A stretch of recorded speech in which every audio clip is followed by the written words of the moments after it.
All information is a threat to authoritarian control of people wherever they are.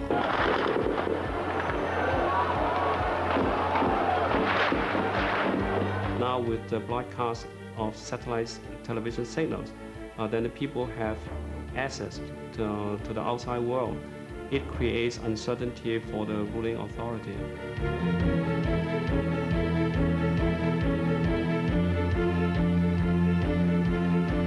The issue is not actually to do with whether one programmer is more powerful than another programmer. The issue is going to be is who controls the gateway to the television set. We're sort of trying to put the limits of a nightmare, but maybe it won't be a nightmare.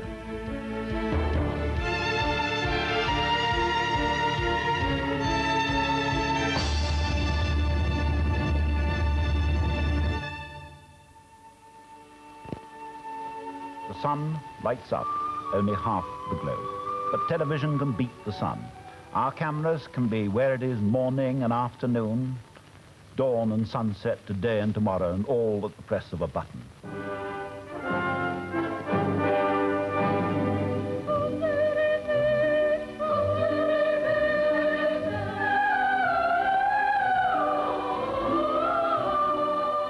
In 1967, the BBC invited a host of nations to join in the first global satellite television program.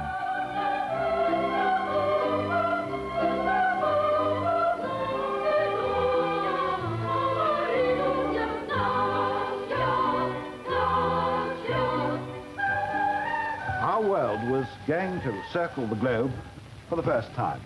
Now, it won't quite do that, because for political reasons, the Russians and a few other countries have withdrawn. It's a pity, but there it is, and now we can cover 2/3 instead of all the world. We're sorry to have lost this absolute completeness, and if at some time in the future our colleagues do feel able to rejoin us, we will, of course, welcome them.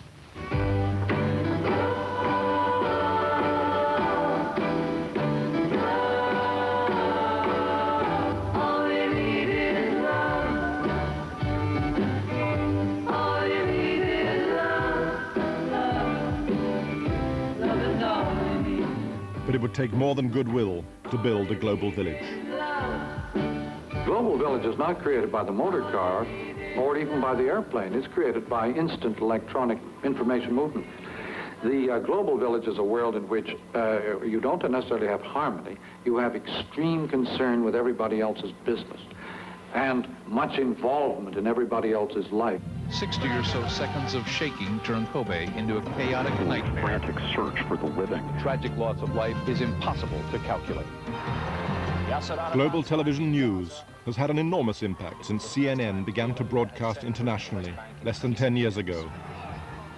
I've noticed it in many parts of the world that you're suddenly aware that the person you're talking to spends too much of their time looking over your left or right shoulder, and then you realize that the screen is on behind, that CNN is on, and their eyes are desperately flicking backwards and forwards the screen in case something momentous happens.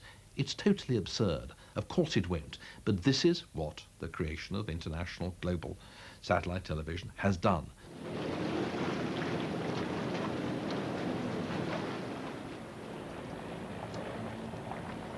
I can remember President Reagan was attending a G7 meeting in Italy and was involved in a live interview which was carried by CNN, and in which a reporter had asked him if he thought the dollar was at the appropriate level, and his answer was he thought it was at the appropriate level, but it wasn't really all that important, and it might go up or it might go down a little bit. And immediately sell orders for the dollar hit New York and London, and within 15 minutes CNN was carrying the fact that the dollar was under attack. And Marlon Fitzwater, the president's spokesman, was back on CNN about 15 minutes after that, saying that the president had meant to say that the dollar was exactly at the right level.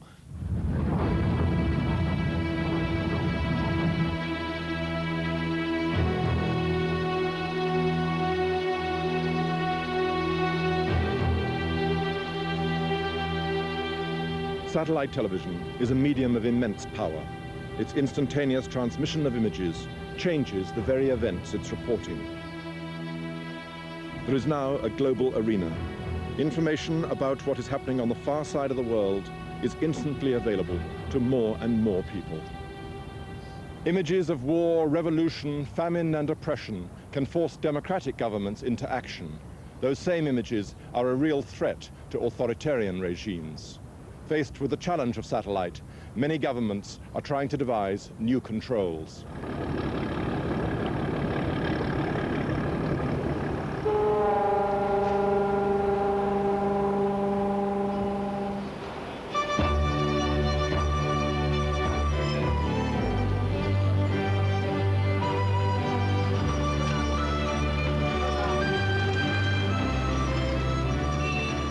China's 1.1 billion people are in the vortex of the satellite revolution.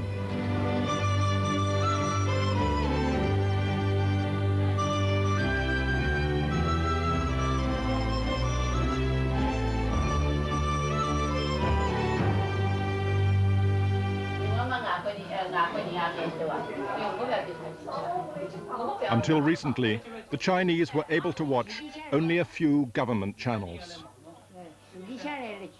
Almost overnight, they have been offered a plethora of choice.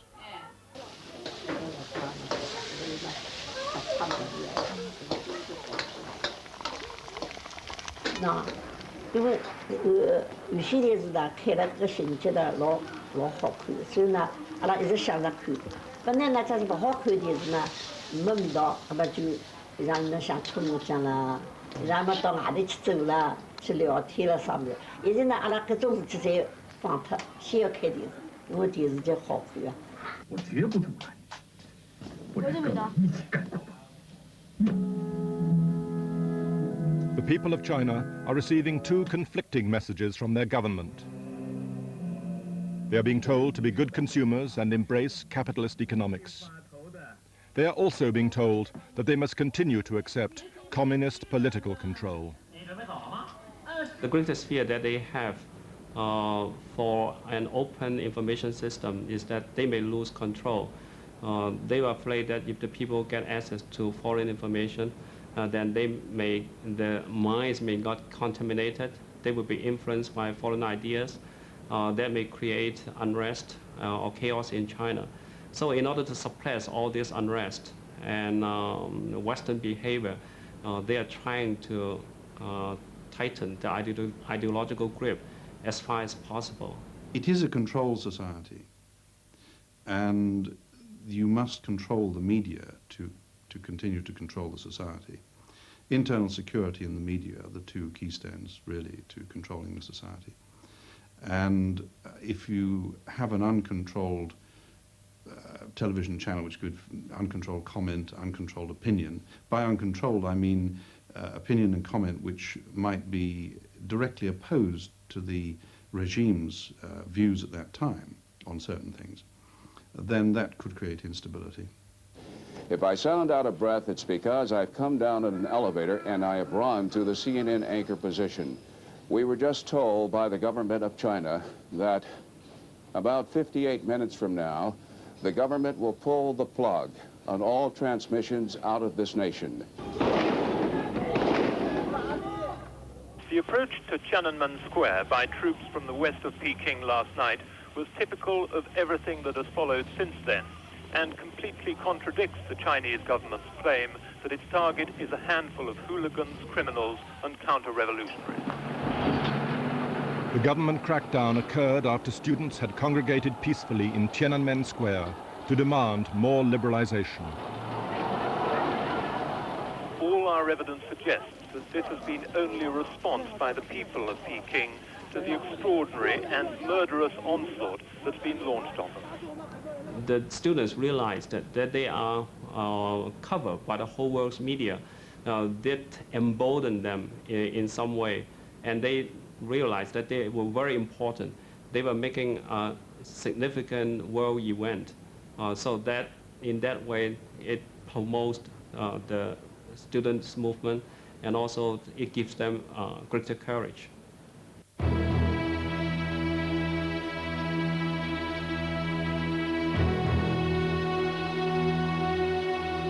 Satellite turned the students into actors on a global stage. An embarrassed Chinese government knew the world was watching, and soon the Chinese people themselves would be able to receive satellite broadcasts. Advances in the technology of telecommunications have proved an unambiguous threat to totalitarian regimes everywhere. Fax machines enable dissidents to bypass state-controlled print media. Direct dial telephony makes it difficult for a state to control personal conversations. And satellite broadcasting makes it possible for information-hungry residents of many closed societies to bypass state-controlled television channels. Rupert Murdoch began broadcasting to China in July 1993, when he bought Asia's biggest satellite station, Star TV. One of Star's 5 channels was BBC World Service Television. 24 hours a day, BBC World reports the news and tells you why it's happening. We always knew that our appearance on Star Television was going to be very tricky with China. They had, after all, thoroughly disliked what we broadcast during Tiananmen Square. We always watched with great concern what the Chinese reaction was. I have to say, we always knew that if the Chinese decided to cut up rough, we were not going to temper what we broadcast just in order to stay there. But it was a very tricky relationship, and it actually came as no surprise. They took the first opportunity they could to complain to Murdoch about what we broadcast. 但是呢，应该说，现在世界上还有极少数的电视里呢，是在政治上进行反华，进行一些不切实际的一些宣传。像类似这样的内容，理所当然的，作为一个主权国家，会遭到拒绝的。In October 1993, the Chinese government began controlling private ownership of satellite dishes. It was an obvious threat to Murdoch and other satellite broadcasters. A few months later, Star renegotiated its deal with the BBC. Murdoch extended the BBC's lease on the southern beam, but removed it from the northern beam, stopping the BBC broadcasting to China. I don't think anybody can quarrel with anybody over their need to protect their investment, but it did rather clash with some of the more high-flown remarks he was making about the impact that satellite television was capable of making on authoritarian regimes. But he argues that it's a slow burn impact and that images of Lassie and other American soaps will have just as great an impact over perhaps a slightly longer term. Well, I think that is a slow burn argument as well, and it evades it. If Lassie is going to subvert Chinese authoritarianism, and I rather doubt if it will, then I'm very sure that the open display of political dialogue, discussion, and critical news and current affairs will have that effect very, very much more quickly. The decision we took was not taken lightly to remove the BBC from one half of our transmission. There were concerns, political concerns about what some governments felt it was doing. And at the same time, I had very limited technology. I had a limited capacity on the satellite. I felt a tremendous pressure to get into pay TV as quickly as possible. Something had to go. We weren't prepared to give up sport, entertainment, or Chinese language film programming, but something had to go. So we decided to remove the BBC from one half of our transmission and replace it with a pay movie channel. And we have no regrets about that decision. We believe it was absolutely right. It suited very important business imperatives. But it also suited a political imperative, didn't it? Well, that in itself is part of our business responsibility. We can't deny the fact that we have to be sensitive to the concerns of government. So yes, of course it played a part in the decision. The Chinese government has been using their controlling power to make foreign media to make compromises. In the case of Star Television, Murdoch is one of the most explicit examples. He dropped BBC television news in order to appease Beijing. The same pressure exists for other satellite service providers. In the case of CNN, Ted Turner would have to face the same problem. And other satellite operators from Hong Kong, like CTN, Chinese Television Network, is being tested. They have to decide what they're going to do with programs that bears ideological content. If you want to get into the huge potential of the China market, then they have to consider whether they should make compromises or not. To the Chinese people, Rupert Murdoch argues, it is only programming in Chinese that really counts. To control all broadcasting, the government has invested in a huge cabling program.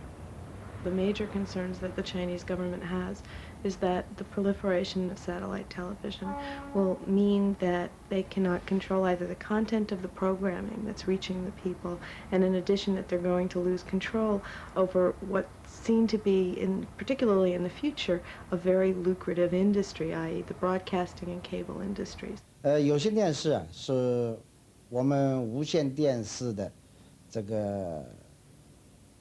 跟无线电视一样，也是一个大众的传播媒介，是吧？它是我们政府的一个舆论工具，也是我们政府和人民联络的一个桥梁。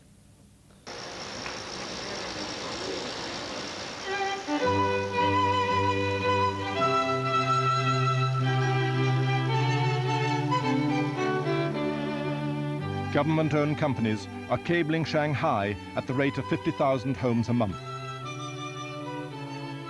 Soon, half the 13 million people in Shanghai will have cable TV. 上海有些地方，国内肯定是最多的。据阿拉所晓得的呢，那个国际高头应该也是最多的。就网的容量来讲是最多的。居民据阿拉晓得，居民侪老喜欢装的。以上只是就讲。 包括就讲有桩范围，进账号范围，像居民漏脱装的，伊拉也老希望装，因为寂寞小。But cabling is only possible in the cities. The government accepts it is impossible in rural China, where 2/3 of the people live. In the rural areas of China, the government has decided that English language fluency is so low, and they're not really too concerned about people coming home at night to boogie to MTV. They figure after a long day in the fields, the Chinese peasants are not going to be wanting to do that.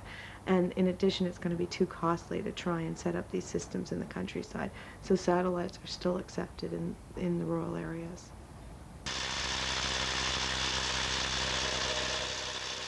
It is in the more volatile urban areas that the government most fears the effects of satellite. Cabling allows it to censor all programs before they are fed into people's homes. The mechanism at the moment for choosing programs which go into China is that the programs are sent to a central office in Beijing, and they are looked at and approved. And if they're approved, then they can go onto the market in China. They can then be offered to cable systems. The only three major guidelines are on sex, violence, and politics. And they're not onerous, but there are certain sensitivity about certain areas. But it's quite easy to avoid any problems in that. Hello, I'm Fei Fei. Welcome to China Entertainment Television Broadcast, Asia's first satellite television network devoted to Chinese family entertainment. CETV will have wide appeal to the region's large and affluent Mandarin-speaking audience. Our programming philosophy is no sex, no violence, and no news. And our vision is to enrich the lives of viewers with good quality, wholesome family entertainment. CETV was recently launched in Hong Kong, the hub of the Asian satellite business.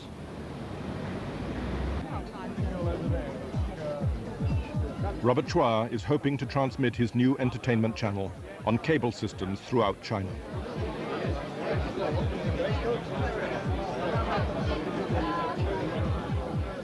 Today, China's richer provinces are increasingly autonomous. Many make their own decisions about what programs to transmit. So Chua invited Chinese provincial television officials to his launch party. We have from Shanghai the president of Shanghai TV, Mr. Seng Chongxing.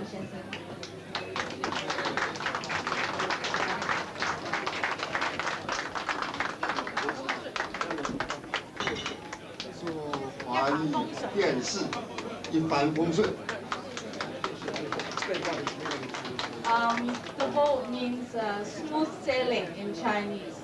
Mr. Xing from Shanghai TV. From the president of Sichuan TV, Mr. Cao Peitun 先生。谢谢。让产业市场的熊猫作为我们2个广播电视传播机构的使者，架起我们友谊的桥梁，愿我们的合作更广阔。谢谢。 What is it that China doesn't like about satellite television? What is China concerned about? 中国的政府希望的国营电视吗？你知不知道？这个我还不是很清楚，不是很清楚。Not very sure. All right, thank you very much. Very nice to meet you. PNG. Through Sachi. And what about news, like BBC News? 像 BBC 这种新闻怎么说呢？就是像英国广播电视他们那种新闻，我们是不是也无条件的接受？不可能的。That's impossible. That's Why? impossible. Ask Deng Xiaoping. Robert Chua's new Mandarin language channel will spring no nasty surprises on the Chinese government. He'll make sure of that. Chua believes that to crack this vast new market, you have to practice self-censorship and do what the authorities want. He calls his new channel government-friendly family entertainment. What that means is no decadent Western values, but also no BBC-style investigations, no forthright reportage, no criticism of dictatorships, and indeed, no news at all. And now, let's preview some of the programs coming your way on the Family Entertainment Channel on CETV. In light entertainment, we have Happy Times, which has been created by Robert Chua in the spirit of Hong Kong's favorite variety show, the legendary Enjoy Yourself Tonight. If a huge and catastrophic event like Tiananmen Square happened, which was not being reported properly in China itself, would your station ignore it? Yes, because we want to concentrate on purely on entertainment, because I want to leave totally politics out. I mean, if I report it, people will criticize me. Am I for or am I against? If it is reported in a positive way, or in the opinion of the Chinese, then I'm blamed. If I report it negatively, I mean, it's a matter of opinion. I mean, I don't want to be involved in all politics. I say I don't want to involve in politics. I want to give clean entertainment, and that's it.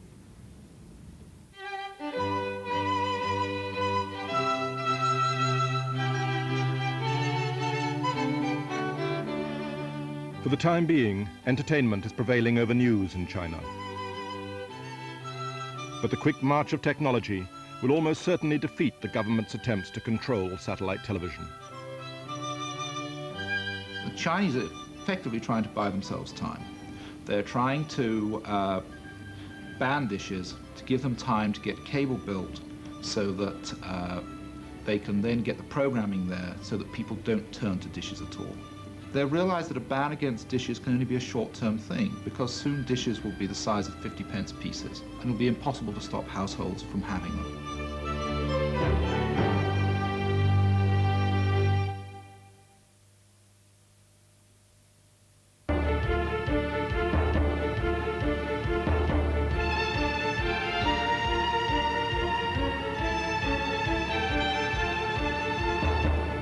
You have everything here. Everything. You can see the whole world. You don't have to go nowhere but London. Go down Piccadilly. You meet the whole world coming down at you. You don't have to go nowhere. Everything's there. Got culture. Except one thing. You haven't got a good porn channel.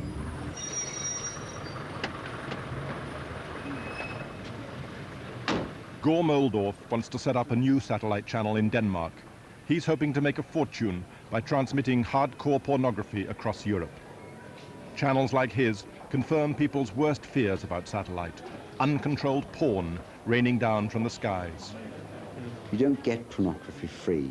It's something that you have to pay for. You have to buy a decoder to de-scramble the picture and the sound. You have to buy a card. You have to document that you are above 18 and that you as a person yourself want to watch it. If you don't want it, you don't buy it. Simple as that. And if you don't have the decoder and you don't have the card and you don't turn it on, you won't have pornography. British regulators have already driven off the air Red Hot Television, one hardcore channel. They will use the same mix of diplomatic and commercial sanctions against Oldorf. But Britain has had to learn to live with soft porn. Our prey becomes tangled in a web of lust, and we devour the flesh of its bones. In 1989, the governments of Europe tried to confront the problem of satellite television.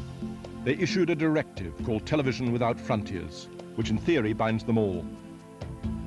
But different countries have different concerns, and the British are outnumbered on pornography. There is, I think, quite a difference between the United Kingdom and most other European countries. We are, I think, rather more prudish in these respects than they are.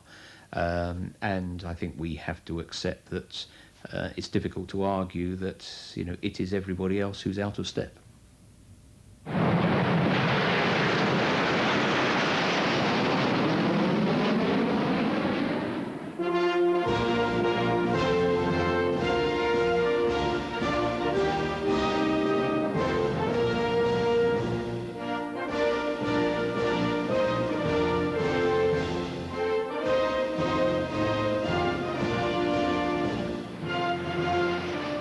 Here in France, satellite issues are taken very seriously.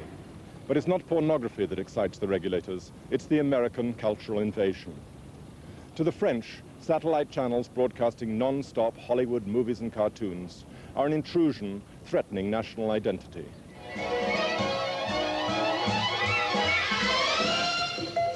Meet George Jetson. One clause in the European directive said that at least 50% of television programs should be homegrown where practicable.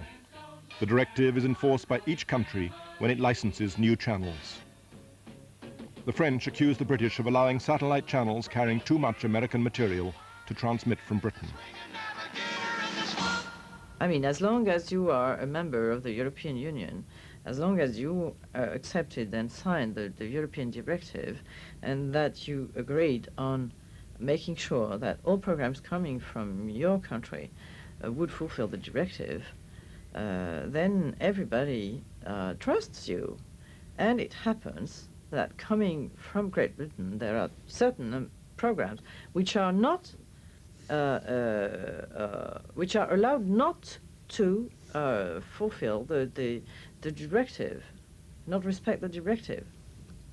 This is the problem. Now, we are certainly trying in this country to apply what the directive says, but against the background of the practicability test.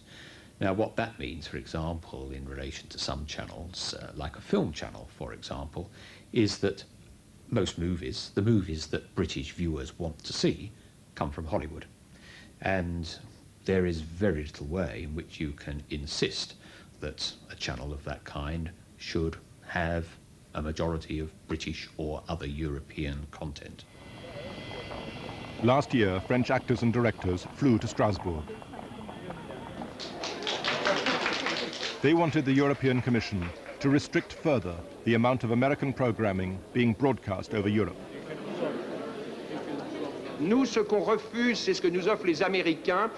C'est un accord où on nous met dans des réserves. En fait, ils veulent nous traiter comme ils ont traité les peaux rouges.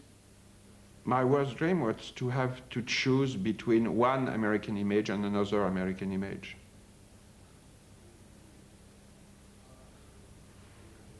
I want to have the right to choose between a British image, French image, Spanish image, an Italian image, and one or two American images. But I want to have the right to go on dreaming in French.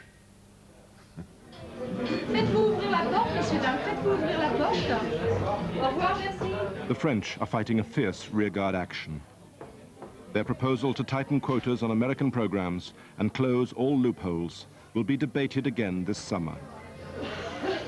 The problem for the French, of course, is you can regulate cable and satellite. Does that mean they're going to have exactly the same regulations in the video store? Does that mean if you go into the video store and you rent 2 American films, the next time you turn up, the store owner says, Jacques, you cannot rent another American film or else we're going to set the culture police on you? I don't think so. And this is the problem. We are all very much attached to the fact that ideas have to travel freely. So this is the dilemma, how to guarantee, to protect the freedom of ideas and the freedom of thought and the freedom of exchanging ideas, and the fact that we have a right to refuse certain programs. This is a television revolution. A revolution in quality entertainment. A revolution in choice. Now in one stroke, Sky Television... In Britain, a different anxiety drives the satellite debate. It's quality all the way. When Sky was launched in 1989, the establishment worried that it would threaten what they thought was the best television in the world. Existing broadcasters said Sky would drag all television down market. I don't know what you mean by down market and up market. That is so English, class-ridden snobbery when you talk like that. We broadcast for everybody.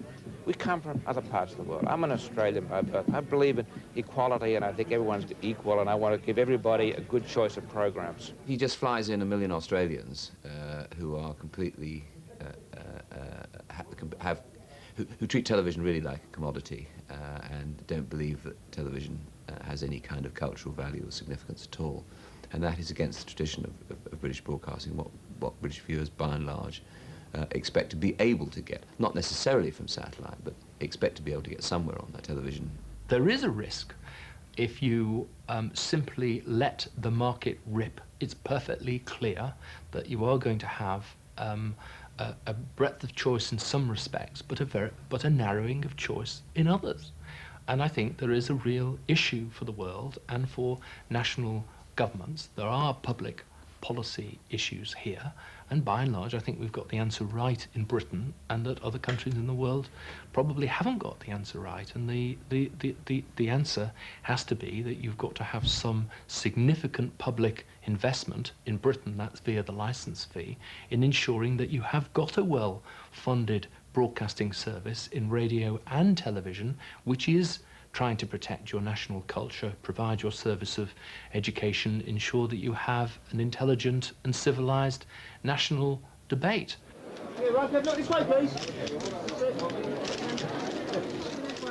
The next battle in the satellite wars will be over access to the distribution systems.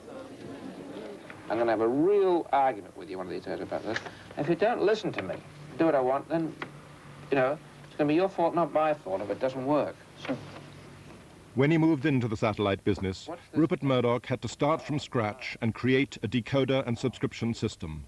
That system now dominates the British market. If you and I want to go out and start a satellite station based on a subscription rather than advertising, we have to go to him to get the decoding equipment, the smart card system and so on. So he has an absolute monopoly of that business because people at home don't want another box. And he's made that investment, but he has a monopoly. He controls the railway lines. But not for long. The next broadcasting revolution, digital television, is just around the corner. It will demand a new kind of decoder or black box, so the Murdoch system will be obsolete. The first thing to remember about digital is everyone starts from scratch. There is not a single digital box in the marketplace. So nobody has an advantage. If anyone wants to do a Murdoch in digital, out they go and do it. Just put several billion pounds on the table. These new technologies will offer considerable economic power to some, and there's going to be a very big fight indeed to control the gateway into the home. And there is a risk that individuals or single institutions will have a monopoly power over the control of that gateway into the home. Now is the time to ensure that doesn't happen. Broadcasters all agree open access to the gateway must be protected, but they disagree over how to do it. With hundreds of new channels, guaranteed freedom of access may be the most significant regulation of the new digital age. When you can dial up a program from Atlanta, what is the point of European quotas or the ITC for that matter?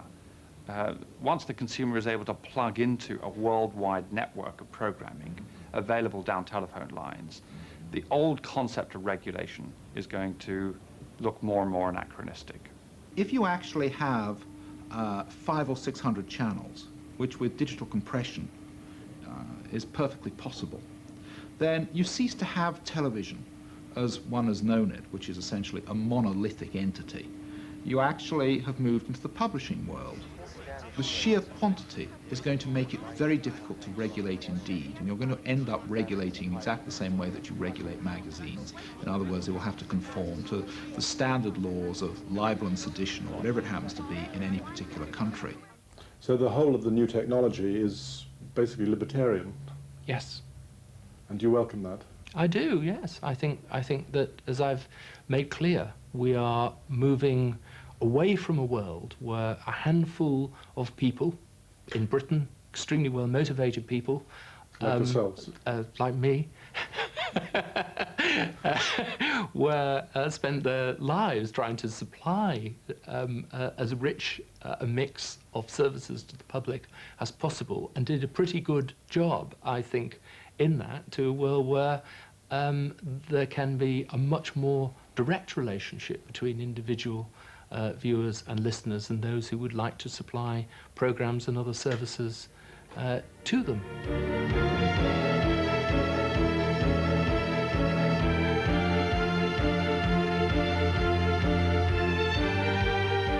Revolutions in technology are driving us helter-skelter down what is now called the information superhighway. The fusion of satellite, cable, television and computers is creating a global culture beyond national control. The danger is that cultural diversity will be submerged. The opportunity is for a genuine democracy of information.